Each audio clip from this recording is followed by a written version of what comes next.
여러분, 기도가 무엇입니까? 라고 질문을 하면 많은 분들이 기도는 하나님과 대화하는 것입니다, 하나님과 교제하는 것입니다 라고 말씀을 합니다.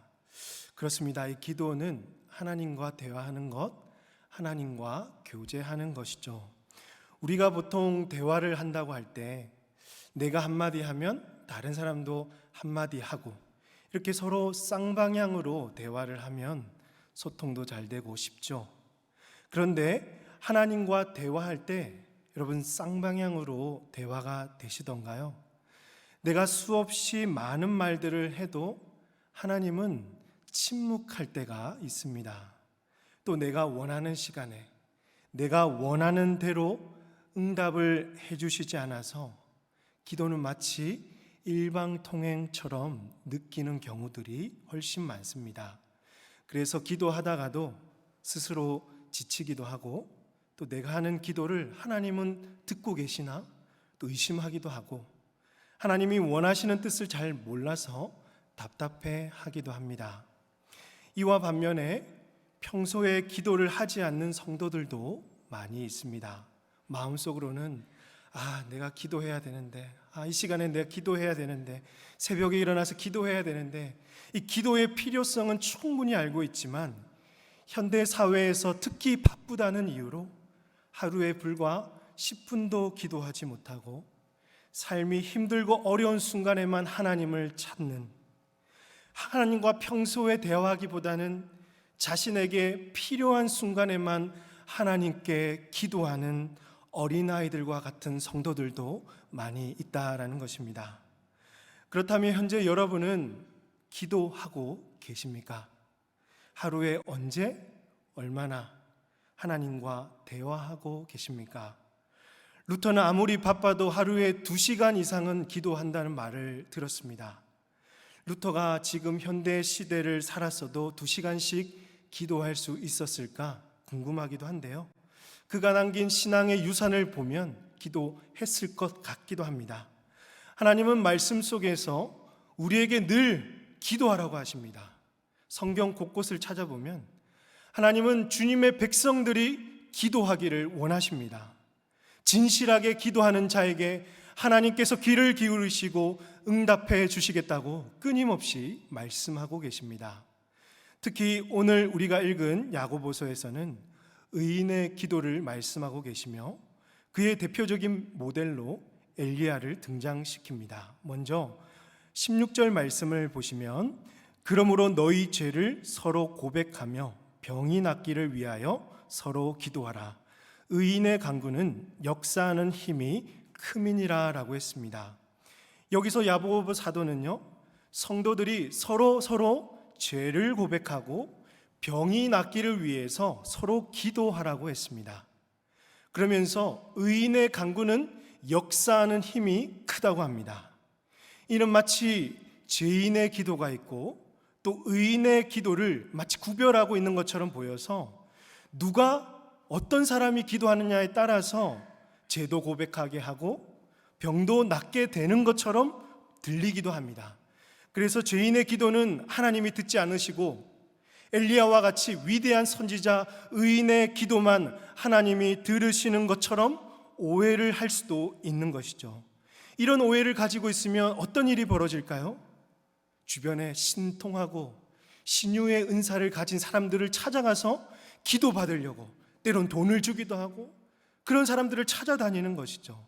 그리고 죄가 많다고 생각하는 분들은 기도를 해야 될 목적과 이유를 상실해버리는 것이죠. 나는 죄인이니까 하나님 내 기도 듣지 않으신데 왜 내가 이 시간 아깝게 기도를 하냐고 이러면서 점점 더 하나님과 단절되어 가는 것입니다. 하지만 야고보 사도가 말하는 이 의인의 기도는요, 하나님과의 친밀한 사귐 속에서 기도하는 자를 가리킵니다. 즉, 내 안에 셀 수 없을 만큼 죄가 있음을 알고 진실하게 주님께 고백하며 하나님께 제사함을 받은 사람입니다.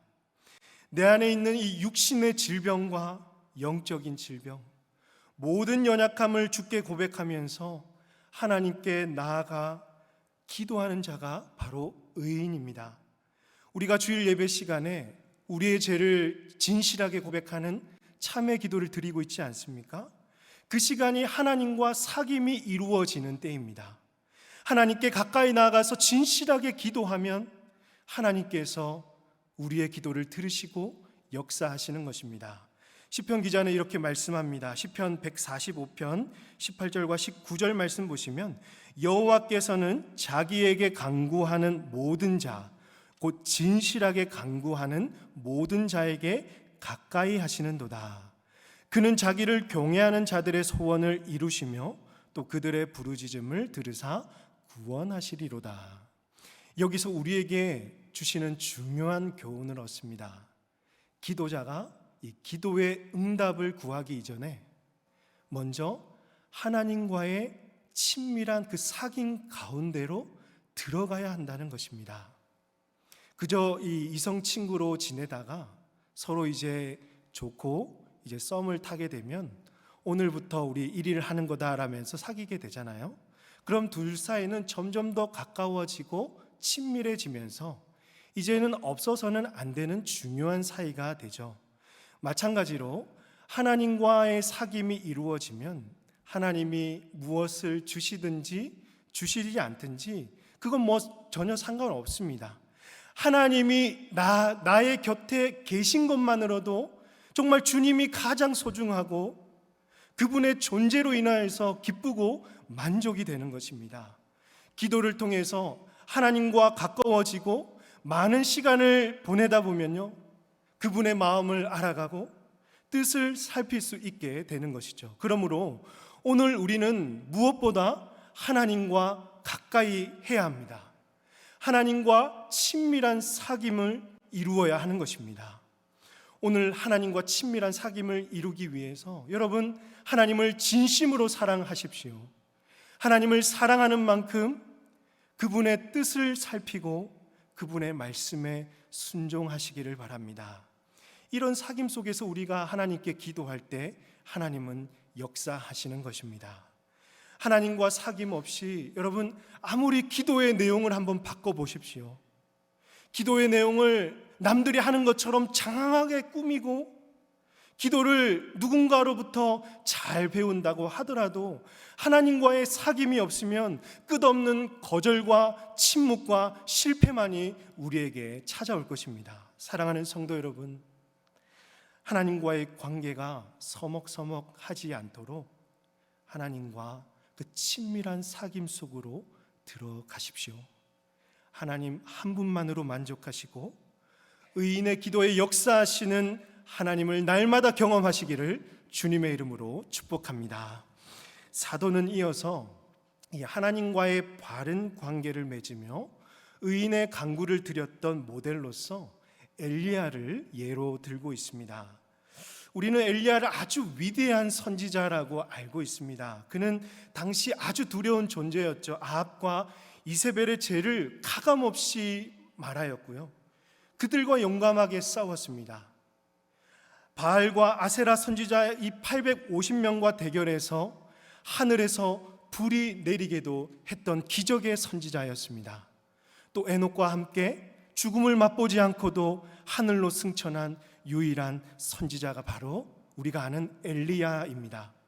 그렇지, 이 엘리야 정도 스펙은 가지고 있어야 하나님께서 그의 기도를 들으시고 역사하시지 라는 이 세상적인 기준으로 우리가 생각할 수도 있지만, 사도는 마치 우리가 이런 생각을 할 줄 알고 이미 이 헛된 생각을 하지 않도록 뭐라고 말씀하고 있죠? 17절 말씀 보시면 엘리야는 우리와 성정이 같은 사람이로되라고 하는 것이죠. 쉽게 말하면 엘리야는 특별한 사람이 아니라 우리와 똑같은 사람이라는 것이죠. 즉 엘리야와 같이 그의 마음과 자세를 닮아서 함께 하나님께 기도하면 누구든지 하나님께서 기도 응답을 해주신다는 것입니다. 그러면 엘리야는 무엇을 위해서 어떻게 기도했을까요? 오늘 본문 다시 한번 읽겠습니다. 함께 읽습니다. 시작. 엘리야는 우리와 성정이 같은 사람이로되 그가 비가 오지 않기를 간절히 기도한즉 3년 6개월 동안 땅에 비가 오지 아니하고 다시 기도하니 하늘이 비를 주고 땅이 열매를 맺었느니라. 아멘. 엘리야는 처음에는 비가 오지 않기를 간절히 기도했고 그 기도 응답으로 3년 6개월 동안 비가 오지 않았습니다. 그러다가 다시 기도했더니 비가 내리고 땅에 열매가 맺혔다고 합니다. 이 배경을 좀 더 살펴보면요, 엘리야가 이 사역하던 당시에는 가뭄이 되게 심했습니다. 당시 이스라엘은 농경 사회였기 때문에 이 비가 내리는 일은 생존과 연관된 아주 중요한 문제였습니다. 아합 왕을 비롯한 이스라엘 백성들은 실제로 이 비를 창조하시고 비를 내리게 하시는 하나님을 섬겼어야 하는데 그러지 않고요, 오히려 비와 풍요를 가져다 준다고 믿었던 이 바알과 아세라 신을 숭배를 했던 것입니다. 그래서 하나님은 엘리야 선지자를 통해서 저주를 내리게 하시는데요, 이 열왕기상 17장 1절을 보시면 길르앗에 우거하는 자 중에 디셉 사람 엘리야가 아합에게 말하되 내가 섬기는 이스라엘의 하나님 여호와께서 살아계심을 두고 맹세하노니 내 말이 없으면 수년 동안 비도 이슬도 있지 아니하리라 하니라라고 저주를 선언하게 하셨습니다. 즉 이스라엘에 내린 가뭄은 헛된 우상을 숭배했던 이스라엘에 내리신 하나님의 형벌이었다라는 것이죠. 엘리야는 하나님의 뜻을 알고는 비가 오지 않도록 기도를 했고 그 기도의 응답으로 3년 6개월 동안 비가 오지 않았습니다. 여러분, 비가 오지 않은 그 3년이란 시간 이스라엘 백성들에게 얼마나 고통스러웠을까요? 가축들은 죽어갔습니다. 땅은 메말라 갔겠죠. 먹을 것이 없어서 사람들은 죽어갔고 심지어 아합 왕조차도 물을 찾으러 다녔다고 합니다. 시간이 지날수록 백성들은 다 죽어가고 비가 오기를 간절히 기도했을 것입니다. 하지만 백성들은요, 하나님이 왜 이 땅에 가뭄을 주시는지 그분의 마음을 알지 못한 채 그저 자기들이 당장 필요한 그 비만 오직 살기 위해서 구했다라는 것이죠. 이와 다르게 엘리야는 하나님께서 왜 이스라엘에 가뭄을 주셨는지를 그분의 마음을 알았고 이스라엘 백성들에게는 인간적으로 정말 미안하겠지만 엘리야는 비가 오지 않기를 간절히 기도했던 것입니다. 하나님은 자기를 위해서 기도하는, 자기 자신을 위해서 기도하는 이 수만 명의 기도보다도 하나님의 마음을 알고 그분의 뜻을 구했던 엘리야 한 사람의 기도에 응답했다라는 것입니다. 그리고 18장 1절 말씀에서 많은 날이 지나고 제3년에 여호와의 말씀이 엘리야에게 임하여 이르시되 너는 가서 아합에게 보이라 내가 비를 지면에 내리리라 라고 하나님은 이제 이스라엘에 내린 그 형벌을 멈추시고 곧 비를 내리시겠다고 말씀하셨습니다. 엘리야는 이를 전하기 위해서 아합 왕을 찾았고 그런데 여전히 아합 왕은요 정신을 못 차리고 어떻게 하고 있냐면 이 갈멜산에서 이 바알을 따르는 선지자 850명을 불러서 엘리야 선지자와 대결을 하게 하였습니다. 누가 참신인지, 바알이 참신인지, 하나님이 참신인지, 진짜 응답하시는 분은 누구신지를 이 겨루어 우리가 한번 승부를 보자 이렇게 대결을 하게 한 거죠. 850명의 바알 선지자는요 하루 종일 바알이여 우리에게 응답하옵소서, 바알이여 우리에게 응답하옵소서 기도를 했고요. 자기 몸을 자해하면서까지 피를 흘리면서까지 기도했지만 하루 종일 아무런 응답이 없었습니다. 반면에 엘리야는 무너진 여호와의 제단을 수축하기 위해서 이 12지파를 상징하는 12개의 돌을 세워서 제단 주변에 도랑을 파서 물을 붓고는 기도를 했습니다. 그 기도가 이제 36절 말씀인데요, 저녁 소재 드릴 때에 이르러 선지자 엘리야가 나아가서 말하되 아브라함과 이삭과 이스라엘의 하나님 여호와여 주께서 이스라엘 중에서 하나님이신 것과 내가 주의 종인 것과 내가 주의 말씀대로 이 모든 일을 행하는 것을 오늘 알게 하옵소서. 37절 같이 읽겠습니다. 시작. 여호와여 내게 응답하옵소서. 내게 응답하옵소서. 이 백성에게 주 여호와는 하나님이신 것과 주는 그들의 마음을 되돌이키심을 알게 하옵소서 하매. 엘리야가 이렇게 기도했을 때 하늘에서 불이 떨어져서 엘리야의 기도에 응답하셨고, 여호와 하나님이 진짜 기도에 응답하시는 진정한 하나님이심을 모든 백성들로 하여금 인정하게 하셨던 것입니다. 그리고 엘리야는 다시 비가 오기를 위하여 기도했습니다. 그의 기도하는 자세가 참으로 놀라운데요, 42절 말씀을 보니까 아합이 먹고 마시러 올라가니라. 엘리야가 갈멜산 꼭대기로 올라가서 땅에 꿇어 엎드려 그의 얼굴을 무릎 사이에 넣고. 저는 요즘에 무릎 꿇는 것도 다리가 저려서 잘 꿇지를 못하겠던데요, 이 엘리야는 지금 무릎을 꿇고 얼굴을 어디 사이로? 무릎 사이로 넣었다고 합니다. 우리 중에 이렇게 기도할 수 있는 유연한 분이 계실까요?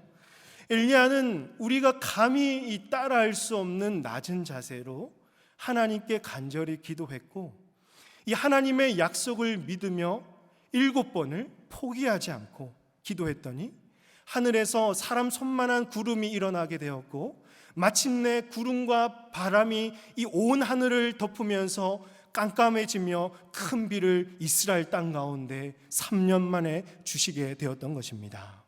사랑하는 성도 여러분, 우리는 오늘 이 엘리야의 기도를 보면서 하나님은 어떤 기도에 응답하시는지, 응답받는 기도가 무엇인지를 알게 됩니다. 지금 화면에 이제 표가 하나 나오죠. 이 표는 그레엄 골즈워디라는 복음주의 신학자가 쓴 기도와 하나님을 아는 지식이란 책에서 인용한 표입니다. 먼저 이 기도에 대한 대중적인 관점, 이 잘못된 관점을 볼 수가 있는데요, 많은 사람들이 지금 이렇게 기도하고 있고 기도를 이해하고 있습니다. 그리스도인 첫 번째 동그라미에 보시면 이 그리스도인이라는 이 기도자가 기도를 합니다. 대신 그가 무엇을 구하든지는 상관이 없습니다. 그가 하나님께 기도하면 하나님께서 기도자의 그 기도를 들으시고 응답해 주신다는 것입니다. 그러면 그가 구한 것이 하나님의 목적이 되고 하나님의 뜻이 된다라는 것이죠. 그러니 내가 하나님께 얻지 못하는 이유는 기도를 하지 않았기 때문이고, 응답받지 못하는 이유는 내가 열심히 하나님께 기도하지 않았기 때문이라고, 이 기도의 응답을 마치 이 기도자의 그 기도에 초점을 맞추어 버리는 것입니다. 한 예로 어느 선교 단체에서 응답받기 위해서는 구체적으로 여러분 기도하셔야 됩니다라고 가르쳤다고 합니다. 그래서 한 여자 청년이요, 이 배우자를 위해서 기도를 했는데, 하나님 연봉은 한 5천만 원 이상은 받았으면 좋겠고요, 키는 180cm 이상은 되었으면 좋겠고, 몸무게는 조금 호리호리하고 한 75kg 정도 되었으면 좋겠다고 합니다. 장남은 부담스러우니까 둘째가 좋겠고요, 그래도 하나님 신앙은 있어야 되지 않겠습니까? 이렇게 여러분 기도를 했다고 해요. 여러분, 하나님께서 이 자매의 기도에 응답하셨을까요? 아마 이 자매는 이렇게 기도했으면 시집을 절대 못 갔을 것 같습니다. 아까 보셨던 표대로라면 여러분, 무엇이든지 그가 기도하면 다 하나님의 뜻이고 목적이 된다고 하지 않았습니까? 여러분, 이것은 하나님의 뜻이 아니라 이 여자 청년의 뜻이라는 것이죠. 우리는 우리 안에 얼마나 이 하나님 욕심이 많고 탐욕이 강한지를 알고 있어야 합니다. 나의 욕심과 만족을 얻기 위해서 아무리 열심히 하나님 앞에 기도한들 하나님은 그 기도에 응답하지 않는다라는 것이죠. 야고보 사도는 계속해서 말씀합니다. 너희는 욕심을 내어도 얻지 못하며 살인하며 시게 하여도 능히 취하지 못함으로 다투고 싸우는도다. 너희가 얻지 못함은 구하지 아니하기 때문이요 구하여도 받지 못함은 정욕으로 쓰려고 잘못 구하기 때문이라 라고 기록되어 있습니다. 그러므로 우리가 기도할 때 여러분, 하나님을 내 뜻대로 바꾸려고 노력하지 마시고 하나님의 뜻으로 나의 생각을 바꾸고 나의 기도를 바꾸려고 노력할 수 있는 우리 복된 성도님들 다 되시기를 주님의 이름으로 축복합니다. 그래서 두 번째 표를 보시면 이제 하나님은 우리에게 그분의 마음과 생각과 그 뜻을 계시하셨습니다. 어디에다가 하셨을까요? 바로 이 창세기부터 요한계시록까지 기록된 성경 말씀을 보면 이 뜻이 고스란히 담겨져 있고 하나님의 마음을 알 수 있는 것이죠. 하나님의 마음이 있는 곳에 우리의 마음이 가 있고 하나님의 눈물이 고인 곳에 우리의 눈물이 고이도록 기도하는 것입니다. 이렇게 하나님의 뜻이 이루어지도록 우리가 기도하면 하나님께서 반드시 응답하신다라는 것이죠. 그리고 하나님의 목적을 우리의 기도를 사용하셔서 이루어 가시는 것입니다. 요한일서 5장 14절과 15절 말씀 보시면 그를 향하여 우리가 가진 바 담대함이 이것이니 그의 뜻대로 무엇을 구하면 들으심이라. 우리가 무엇이든지 구하는 바를 들으시는 줄을 안즉 우리가 그에게 구한 그것을 얻은 줄을 또한 아느니라. 그러므로 사랑하는 성도 여러분, 기도하실 때 나의 말을 좀 줄이고 하나님의 음성을 듣는 훈련을 해야 합니다. 마치 하나님께서 우리의 마음을 모르시는 것처럼 하나님 이것도 해주시고 하나님 저것도 좀 들어주시고 하나님께 우리는 자꾸 뭘 달라고 기도하고 있지 않습니까? 그래서 하나님이 아이고 그래 내가 이거 하나 해결해 줄게 하고 주시면 이제 내 목적을 이루었으니까 이제 그때부터 기도가 다시 사라지고, 여러분 이런 우리의 기도 생활이 때론 반복되고 있지는 않습니까? 여러분 자식을 키워보면 엄마 이것 좀 해주세요, 아빠 좀 안아주세요, 놀아주세요, 뭘 자꾸 달라고 하면 얼마나 여러분 지치는 줄 아십니까? 아시죠? 뭐 다 키워보셨으니까. 하나님도 여러분 자꾸 달라고만 하면 지치지 않으실까요? 하나님께 무엇을 달라고만 하기보다는 하나님의 마음과 그분의 생각과 뜻을 알 수 있도록 주님께 그 뜻을 깨닫게 해달라고 기도하는 것이 필요합니다. 때로는 우리의 일상적인 문제들로 인해서 하나님께 청원하는 기도를 드릴 수가 있습니다. 왜냐하면 인생 중에 우리에게 필요한 것들이 분명히 있고 예상치 못한 문제들이 우리에게 수도 없이 찾아오기 때문입니다. 한 번은 이 의사 선생님과 대화를 하다가 환자가 이제 수면 내시경을 했다고 합니다. 그런데 이제 일어날 때가 한 30분 뒤에면 일어나잖아요. 깨어나야 되는데 깨어나지 않았다고 합니다. 그때 이 간호사들 그 타이밍이 되게 중요하다고 그러시던데 이 간호사들은 안절부절 못하면서 걱정하고 있을 때 그 의사 선생님은 그 순간에 하나님을 생각하며 기도를 했다고 합니다. 그랬더니 이 환자가 깨어나서 정상적으로 일어났다고 하는 것이죠. 여러분 이처럼 우리가 예상하지 못하는 그 순간에 우리의 능력 밖의 일들이 우리 인생 중에 많이 일어나기 때문에, 스스로 감당할 수 없는 힘든 일들이 일어나기 때문에 우리는 하나님의 도우심을 구하며 기도를 해야 합니다. 하나님께 청원할 때 필요한 우리의 자세가 있습니다. 첫 번째로는요, 하나님께 전적으로 맡기라라는 것이죠. 간절히 원하는 것이 있다면 하나님 앞에 솔직하게 털어놓고 이후의 모든 것은 하나님의 뜻에 맡기는 것입니다.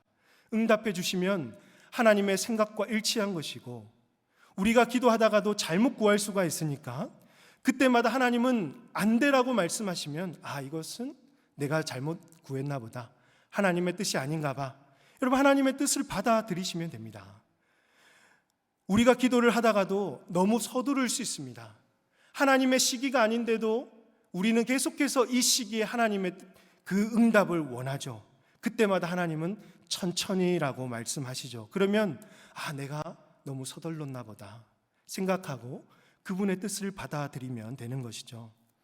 하나님은 어느 시점에 응답되어야 하는지를 우리보다 훨씬 더 잘 알고 계시기 때문에 그분을 믿고 전적으로 신뢰할 수 있기를 바랍니다.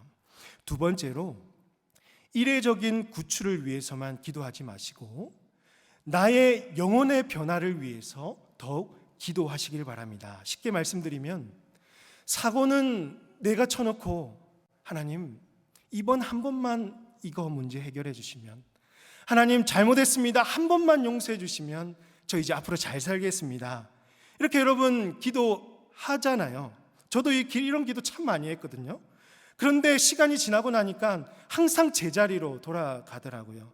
여러분 이례적인 구출을 위해서 기도하지 말고 평소에도 늘 하나님과 대화하고 사귀면서 나의 영혼의 변화를 위해서 기도하다 보면 때론 사고 칠 수 있고 잘못을 할 수도 있습니다. 그 순간에 내가 평소에 하던 기도가 빛을 발하게 되면서 성숙하게 이 문제를 대처하게 되고 하나님을 더욱 의지하면서 우리의 영혼이 점점 자라가게 되는 것입니다. 마지막 세 번째로요, 하나님의 마음을 알기 위해서 성령님의 도우심을 구해야 하는 것입니다. 속담 중에 10길 물속은 알아도 한 길 사람 속은 모른다라는 속담이 있잖아요. 사람이 이 사람의 마음을 알고 그의 마음을 살피는 게 참 쉽지가 않아요. 여러분 보이는 사람의 마음도 알기가 쉽지가 않은데 하물며 보이지 않는 하나님의 마음을 여러분 우리가 어떻게 알 수 있을까요? 하나님의 마음을 우리가 잘 모르니까 늘 우리는 엉뚱한 기도를 하고 있지 않습니까? 하지만 하나님은요, 그분의 마음을 알 수 있는 길을 열어주셨습니다. 바로 성령님께서 그의 마음을 알 수 있도록 우리를 도우신다는 것입니다. 말씀 한번 보겠습니다. 로마서 8장 26절과 27절 말씀 같이 한번 읽겠습니다. 시작. 이와 같이 성령도 우리의 연약함을 도우시나니 우리는 마땅히 기도할 바를 알지 못하나 오직 성령이 말할 수 없는 탄식으로 우리를 위하여 친히 간구하시느니라. 마음을 살피시는 이가 성령의 생각을 아시나니 이는 성령이 하나님의 뜻대로 성도를 위하여 간구하심이니라. 아멘. 무엇을 위해 기도할 줄 모르는 우리를 위해서 성령님은 말할 수 없는 탄식으로 우리를 위해서 중보하고 계십니다. 하나님의 마음을 유일하게 아시는 우리 성령님께서 그의 뜻을 이루도록 친히 우리를 위하여 간구하고 계시는 것입니다. 그렇기 때문에 우리가 이 성령 안에서 기도하며 그분의 도움을 구할 때 하나님의 마음을 알게 되고 그분의 뜻을 이루어 가게 되는 것입니다. 그러므로 사랑하는 성도 여러분, 성령님의 도움을 간절히 구하시길 바랍니다. 우리의 기도를 통해서 하나님의 뜻이 이루어지도록 오늘도 날마다 성령의 역사를 간구하시는 저와 여러분이 되시기를 주님의 이름으로 축복합니다. 이 시간 우리 들은 말씀을 생각하며 곡조가 있는 기도로 하나님께 찬양 올려드리겠습니다. 아버지, 당신의 마음이 있는 곳에 나의 마음이 있기를 원합니다. 하나님의 눈물이 고인 곳에 나의 기도와 눈물이 고이기를 원합니다. 함께 우리 고백합시다. 아버지, 당신의 마음이 있는 곳에 나의 마음이 있기를 원해요. 아버지, 당신의 눈물이 고인 곳에 나의 눈물이 고이길 원해요. 아버지, 당신이 바라보는 영혼 우리의 마음과 우리의 시선이 그들을 향하여 가길 원합니다. 향하길 원해요. 아버지, 당신이 울고 있는 어두운 땅에 나의 두 발이 향하길 원해요. 나의 마음이 아버지의 마음 알아. 내 모든 뜻 아버지의 뜻이 될 수 있기를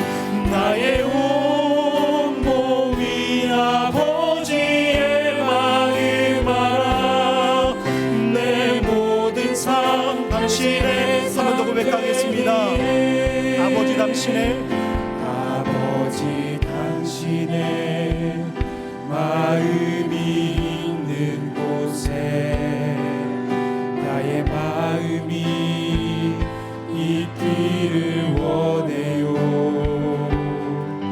아버지 당신의 눈물이 고인 곳에 나의 눈물이 보이길 원해요.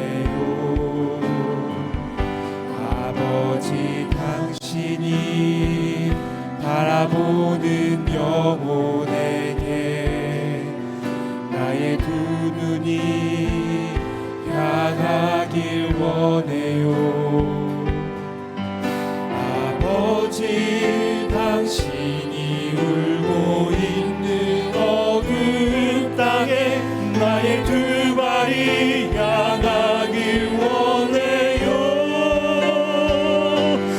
나의 마음이 아버지의 마음 알아 내 모든 뜻 아버지의 뜻이 될 수 있기를 나의 온몸이 아버지의 마음 알아 내 모든 삶 당신의 삶 내 나의 마음이 아버지 나의 마음이 아버지의 마음 알아 내 모든 뜻 아버지의 뜻이 될 수 있기를 나의 온몸이 아버지의 마음 알아 내 우리 마지막으로 고백합시다. 나의 마음이 아버지의 마음 나의 마음이 아버지의 마음 알아 내 모든 뜻 아버지의 뜻이 될 수 있기를 나의 온몸이 아버지의 마음 알아 내 모든 삶 당신의 삶 되기를. 우리 시간에 같이 한번 기도하겠습니다. 하나님 앞에 기도할 때마다 하나님의 뜻을 알기보다는 나의 필요를 먼저 구하고 내 문제가 먼저 해결되기를 구했던 그런 정욕적인 기도들이 많이 있었음을 주님 고백합니다. 우리를 불쌍히 여겨주시고 하나님 앞에 기도하기에 앞서 정말 하나님과 친밀한 사귐을 이루게 하여 주시고 그 가깝고 친밀한 사귐 가운데 드려지는 의인의 간구에 역사하시는 하나님을 만나게 하여 주시옵소서. 하나님의 마음과 뜻이 나의 마음과 뜻이 되기를 원합니다. 그렇게 기도했던 엘리야처럼 오늘 우리도 하나님의 뜻이 이루어지도록 주여 응답하옵소서, 주여 응답하옵소서 기도할 수 있게 하여 주시옵소서. 우리 삶에 필요한 것들 주님께서 다 아시오니 이 모든 일들 주님께 다 맡기고 우리의 마음을 살피시고 하나님의 뜻대로 구하기를 도우고 계시는 우리 성령님의 도움을 구하며 나의 영혼의 변화를 위해 기도하는 우리 모든 기도자들 되게 해달라고 이 시간 주여 한번 외치고 주님 앞에 기도하도록 하겠습니다. 주여